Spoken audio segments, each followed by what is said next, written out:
नमस्कार, Dayanand online classes में आपका अभिनंदन है। आज की हमारी क्लास में हम पढ़ेंगे रेखा गणित के बारे में। तो सबसे पहले हम ये जानते हैं कि रेखा गणित की शुरुआत कहाँ से होती है। तो रेखा गणित की जो शुरुआत होती है वो एक बिंदु से होती है। तो इसको आगे पढ़ने के लिए हमने कोई दो बिंदु लिए।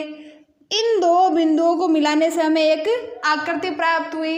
इस आकृति को हम रेखाखंड या इंग्लिश में लाइन कहते हैं। इसी प्रकार जैसे हमने दो बिंदु लिए, अब हम किन्हीं तीन बिंदुओं की बात करते हैं जो कि एक सीधी सरल रेखा में ना हो। जब उन तीनों बिंदुओं को आपस में मिला दिया जाता है तो उनसे मिलकर जो आकृति बनती है, इस आकृति को हम त्रिभुज कहते हैं या तिकोना आकृति कहते हैं। तिकोना देखते हैं, देखो इंग्लिश में इसको बोलते हैं ट्राई एंगल।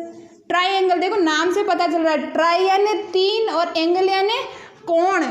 तीन कोनों या तीन कोण की आकृति को ट्राइंगल या त्रिभुज कहा जाता है। तो इस आकृति में हमारे पास तीन ही कोण है और तीन ही भुजाएं हैं। तो हम आगे पढ़ते हैं त्रिभुज के बारे में कि त्रिभुज किसे कहते हैं।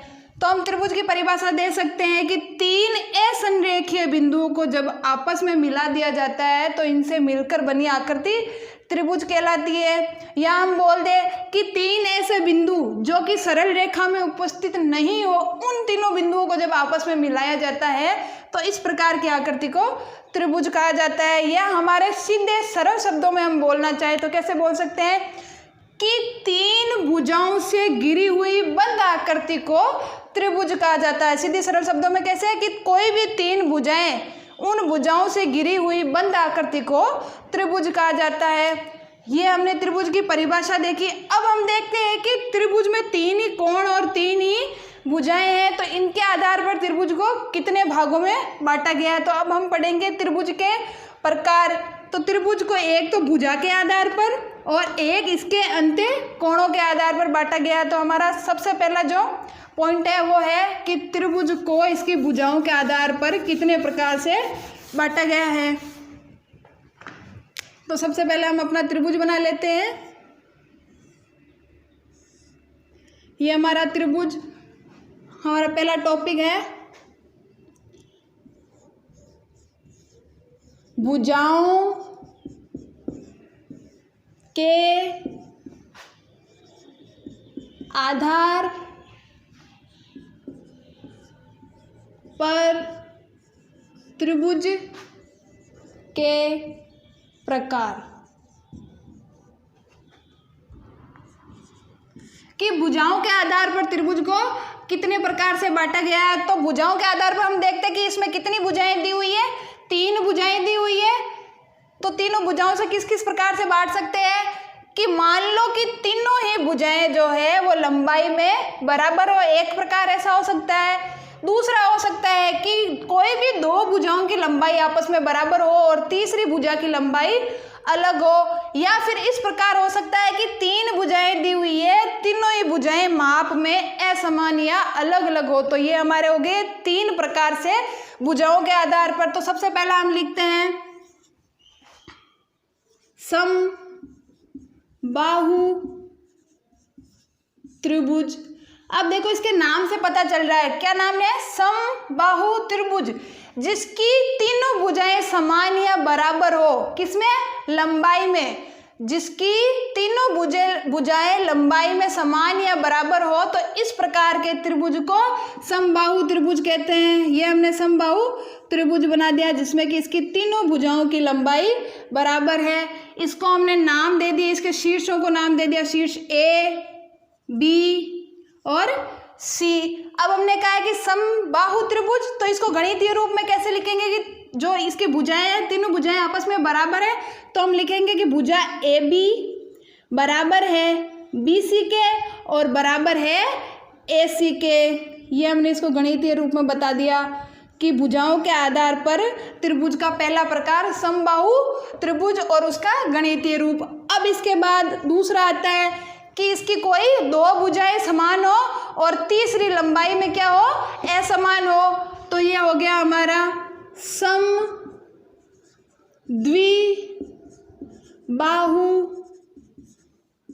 त्रिभुज। कौन सा हो गया, समद्विबाहु त्रिभुज हो गया। अब इसको बना के देखते हैं कि समद्विबाहु त्रिभुज किस प्रकार से बनेगा, कि जिसकी दो भुजाएं, देखो नाम से पता चल रहा है समद्विबाहु, सम यानी समान, द्वि यानी दो और बाहु यानी भुजाएं, जिसकी कोई भी दो भुजाएं बराबर हो और तीसरी भुजा लंबाई में या माप में क्या हो, अलग हो। तो इस प्रकार का त्रिभुज हो गया हमारा समद्विबाहु त्रिभुज। उसी प्रकार इसको भी शीर्षों के नाम ए, बी और सी। इसका गणितीय रूप देखेंगे तो इसकी दो भुजाएं बराबर है, तो दो भुजाएं लिख दी हमने कि ए बी बराबर है ए सी के, लेकिन बराबर नहीं है बी सी के। क्या नहीं है, बराबर नहीं है बी सी के। इसकी दो भुजाएं बराबर और तीसरी भुजा असमान या अलग है। अब बात करते हैं तीसरे प्रकार की। तो दो प्रकार हमने देख लिए कि तीनों भुजाएं बराबर हो, कोई दो भुजाएं बराबर हो। अब बात आती है कि इसकी तीनों ही भुजाएं असमान हो, तीनों ही भुजाओं की लंबाई आपस में बराबर ना हो। तो तीसरा प्रकार का त्रिभुज हो गया हमारा विषम बाहु त्रिभुज। अब विषम बाहु त्रिभुज को देखते हैं कि जिसमें तीनों ही भुजाएं क्या हो, असमान हो। तो इस प्रकार के त्रिभुज को हमने बोल दिया विषम बाहु त्रिभुज। इसके शीर्षों के नाम ए, बी, सी, गणितीय रूप में कि इसकी कोई भी भुजा आपस में बराबर नहीं है। तो ए बी बराबर नहीं है बी सी के और ना ही बराबर है ए सी के। ये हो गया इसका गणितीय रूप। ये तो हो गया हमारा भुजाओं के आधार पर त्रिभुज के प्रकार। अब इसी प्रकार के तीन इसकी भुजाएं थी, तो इसी प्रकार तीन ही इसके पास क्या है, अंत्यकोण। तो कोणों के आधार पर इसका वर्गीकरण या इसके प्रकार। तो अब पढ़ते हैं हम कि त्रिभुज का कोणों के आधार पर वर्गीकरण कैसे करेंगे या इसके जो टाइप्स है वो कैसे हैं। तो कोणों के आधार पर इसके टाइप देखते हैं हम। कोणों के आधार पर त्रिभुज के प्रकार। तो कोणों के आधार पर देखते हैं हमारे पास कितने कोण दिए हुए हैं, तीन कोण दिए हुए हैं। और सबसे पहली बात कि त्रिभुज के तीनों अंत्य कोणों का योग सदैव 180 डिग्री होता है। तो सबसे पहले हो सकता है कि तीनों ही कोणों का मान जो हो वो 90 डिग्री से कम हो, या किसी एक कोण का मान 90 डिग्री हो जिसे समकोण कहा जाता है। या फिर तीसरा प्रकार हो सकता है कि किसी एक कोण का मान 90 डिग्री से अधिक हो। तो पहला प्रकार हम पढ़ते हैं न्यून कोण त्रिभुज। अब देखो नाम से पता चल रहा है न्यून कोण मतलब 90 डिग्री से कम। इसके तीनों कोणों का जो मान होगा वो 90 डिग्री से कम होगा। तो हमने इस प्रकार का एक त्रिभुज बनाया जिसमें तीनों कोणों का मान 90 डिग्री से कम हो। जो कोण है कोण का मान कम होगा इसमें 90 डिग्री से। तो इस प्रकार के त्रिभुज को हमने न्यून कोण त्रिभुज कहा है, जिसमें कि तीनों कोणों का मान समकोण से कम हो। अब इसमें दूसरा प्रकार आता है हमारा समकोण त्रिभुज। समकोण मतलब जिसमें एक कोण 90 डिग्री का हो। अब हमने इसमें देखो क्या कहा है कि इसका एक कोण 90 डिग्री का हो। हमने ऐसा क्यों नहीं कहा कि इसके दो कोण 90 डिग्री का हो, क्योंकि हमने पहले ही बात कर दी है कि त्रिभुज के तीनों अंत्य कोणों का जो योग होता है वो योग तीनों का मिला के 180 डिग्री होता है। तो अगर मान लो दो कोण 90 डिग्री के हो जाएंगे तो दो कोण मिलके ही 180 डिग्री के हो जाएंगे और तीसरा कोण ही नहीं बनेगा, तो इससे कोई त्रिभुज की आकृति प्राप्त नहीं होगी। तो इसमें क्या होगा, इसके एक कोण का मान 90 डिग्री होगा। तो हमने ये समकोण त्रिभुज की आकृति बना दी जिसमें कि एक कोण का मान 90 डिग्री हो। ये 90 डिग्री कोण बराबर होगा 90 डिग्री के। तो इस प्रकार के त्रिभुज को समकोण त्रिभुज बता दिया। अब आता है हमारा तीसरा। इसमें क्या हुआ कि कम है, कोणों का मान 90 डिग्री से है, इसमें बराबर है 90 डिग्री से, तो इसमें होगा नाम है अधिक कोण त्रिभुज। देखो नाम से पता चल रहा है कि इसमें मान जो होगा वो अधिक होगा। अब हमने किसके पैरेलल की बात की है, 90 डिग्री से, तो अधिक कोण मतलब 90 डिग्री से अधिक का एक कोण होगा। तो इसका नाम दे दिया हमने अधिक कोण त्रिभुज। अब हम आकृति बनाते हैं अधिक कोण त्रिभुज की। तो ये हो गए हमारे अधिक कोण त्रिभुज की आकृति। इसमें किसी भी एक कोण का मान जो होगा वो ज़्यादा होगा 90 डिग्री से। तो इस प्रकार के त्रिभुज को हमने बता दिया अधिक कोण त्रिभुज। तो हमने देखो त्रिभुज की परिभाषा पढ़ ली कि तीन भुजाओं से घिरी हुई बंद आकृति को त्रिभुज कहा जाता है। त्रिभुज के प्रकार पढ़ लिए भुजाओं के आधार पर और कोणों के आधार पर। अब हमने कोण भी देख लिए कि किस किस प्रकार के कोण हैं। तो इससे हमने एक बात कही कि त्रिभुज के तीनों अंत्य कोणों का जो मान होता है वो हमेशा 180 डिग्री के बराबर होता है। तो इस चीज़ को हम अब सिद्ध करके देखते हैं कि त्रिभुज के तीनों अंत्य कोणों का मान 180 डिग्री होता है। तो क्या ये बात सही है? तो इस चीज़ को हम प्रूफ करके देखते हैं, जिसको कि हम प्रमेय बोलते हैं। तो उसके लिए सबसे पहले प्रमेय को सिद्ध करते हैं। तो देखते हैं कि दिया हुआ क्या है। तो सबसे पहले हमें क्या दिया हुआ है? एक त्रिभुज। तो त्रिभुज का हम नामकरण कर लें। तो हमने यहाँ शीर्षों को नाम दे दिया ए, बी और सी। अब देखो इसमें हम किसी एक कोण की बात करेंगे। जैसे हमें इस कोण की बात करनी है तो क्या कहेंगे कि कोण BAC लंबा हो जाएगा। तो हमने यहाँ इसके कोणों को भी नाम दे दिया कोण 1, कोण 2 और कोण 3। तो अब हम सिद्ध करते हैं। तो सबसे पहले क्या लिखते हैं कि दिया हुआ क्या है। तो हमने लिखा दिया हुआ। तो हमें क्या दिया हुआ है? एक त्रिभुज दिया हुआ है। तो हमने लिख दिया कि दिया हुआ है त्रिभुज ABC, जिसके कि अंत्य कोण है 1, 2 और 3। इसके बाद देखते हैं कि सिद्ध क्या करना है। सिद्ध करना, तो हमें सिद्ध क्या करना है कि त्रिभुज के तीनों अंत्य कोणों का जो योग होता है वो हमेशा 180 डिग्री होता है। लिख देते हैं इस चीज को, त्रिभुज के तीनों अंत्य कोणों का योग 180 डिग्री होता है। इसको गणितीय रूप में लिख देते हैं कि देखो त्रिभुज के तीनों अंत्य कोणों की बात हो रही है तो कोणों के नाम हमने दे लिए हैं। तो हम लिखेंगे कि कोण 1 प्लस कोण 2 प्लस कोण 3, इन तीनों कोणों का योग जो है वो योग होगा 180 डिग्री के बराबर। ये चीज़ हमें सिद्ध करनी है, प्रूफ करनी है।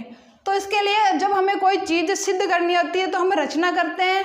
तो इसमें क्या रचना करेंगे कि हम किसी भी एक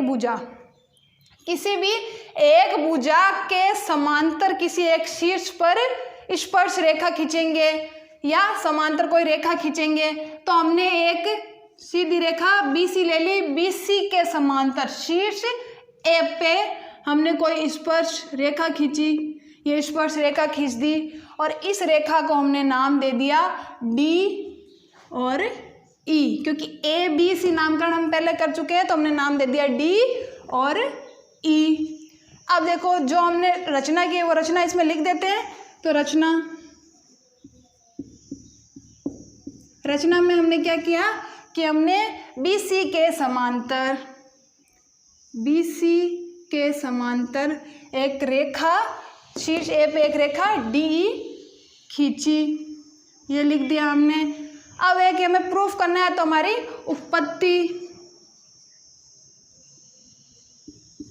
उत्पत्ति में हम देखो सबसे पहले क्या करेंगे कि हमने त्रिभुज को अच्छे से देखे कि ये एक सीधी रेखा है और इसके समांतर ये एक रेखा हमने खींची अभी देखा और इसको कोई तीसरी रेखा काट रही है। देखो मैं इसको यहाँ बता देती हूँ कि एक ये ऊपर वाली रेखा D, ये नीचे रेखा BC, इसको कोई तीसरी तिर्यक रेखा काट रही है। तो हमें देखो Z के आकार की एक आकृति प्राप्त हो रही है यहाँ पे Z प्रकार की आकृति प्राप्त।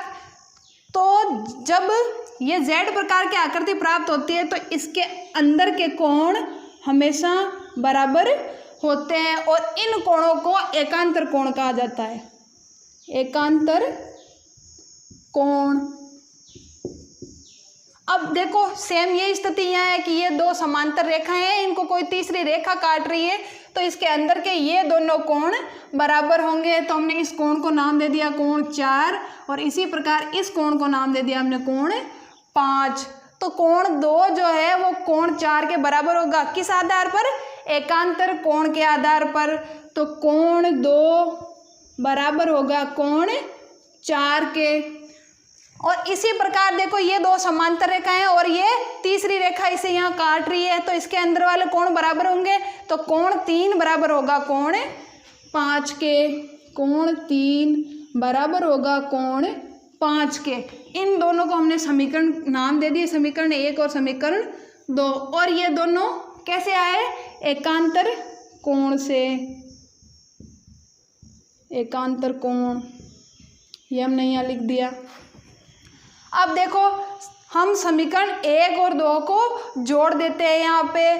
तो जोड़ते हैं तो बराबर के दोनों साइड की चीज़ों को जोड़ा जाता है। तो कैसे जोड़ा जाता है? LHS लेफ्ट हैंड साइड के को एक तरफ और राइट हैंड साइड की चीज़ को एक तरफ जोड़ देते हैं। तो हमने जोड़ा इन दोनों समीकरण को, लिख दिया हमने समीकरण 1 व 2 को जोड़ने पर जोड़ते हैं। देखो LHS को एक साइड की कोण 2 प्लस कोण 3 बराबर है कोण 4 प्लस कोण 5। अब देखो हमें कोण 1 कोण 2 तो मिल गए, लेकिन हमें अंत्य कोणों को सिद्ध करना था। तो इसमें कोण 1 2 3 प्रकार के कोण थे, हमें 2 और 3 मिल गया, लेकिन कौन सा कोण बच रहा है? कोण 1। तो हम जानते हैं कि बराबर के दोनों साइड जब समान चीज जोड़ी या घटाई जाती है तो उसका कोई फर्क नहीं पड़ता है। तो हम दोनों साइड कोण 1 को जोड़ देते हैं। तो हमने दोनों साइड में कोण 1 को जोड़ दिया। कोण 1 प्लस कोण 2 प्लस कोण 3 बराबर कोण 1 प्लस कोण 4 प्लस कोण 5। अब देखो हमें सिद्ध करना है, उसमें एक साइड की चीज प्राप्त हो गई, दूसरी साइड में क्या दे रखा है? कोण 1 कोण 4 और कोण 5 दे रखे हैं। तो देखते हैं कि ये कोण कहाँ है। ये देखो कोण 1 कोण 4 और कोण 5 दे रखे हैं। ये एक सीधी रेखा पे बने हुए कोण है और हम जानते हैं कि सीधी रेखा पे बने हुए कोण जिसको रैखिक कोण कहा जाता है और इसका मान हमेशा 180 डिग्री होता है। तो ये एक सीधी रेखा पे बना हुआ कोण है या नहीं? तो इसका मान कितना होगा? 180 डिग्री होगा। तो इसका मान हम यहाँ लिख देते हैं रैखिक कोण से। तो कोण 1 प्लस कोण 2 प्लस कोण 3 बराबर 180 डिग्री। अब देखो ऊपर की हमें सिद्ध क्या करना था?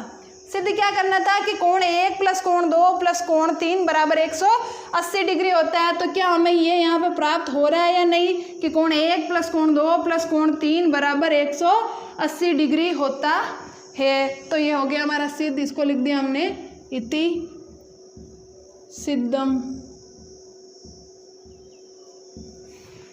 धन्यवाद।